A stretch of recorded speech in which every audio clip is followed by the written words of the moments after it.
ang mga tao, walang pakundangan sa mga sinasabi. Tapos, yung mga sinasabi nila hindi maganda laban sa kanilang kapwa, nagbo-boomerang ba yung bumabalik? Diba? Sino mag-aakala na yung 2015 na siguro ang dami ko iniluha dun eh. Kasi tinulungan ko yung kaibigan ko, kala ko kaibigan ko eh. Niloko ko, damay pati mga anak ko, ilan ba anak ko? 3 anak ko, may manugang ako, may mga apo. Ang dami namin, nakatira kami sa kondo niya. Tapos yung kondo niya, pagka nanalo siya dun sa kaso, sinampa niya,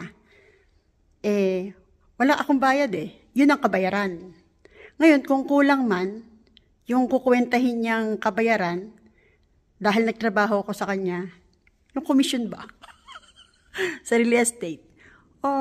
Dadagdagan ko na lang at hulog-hulugan ko. Kutya, niloko ko.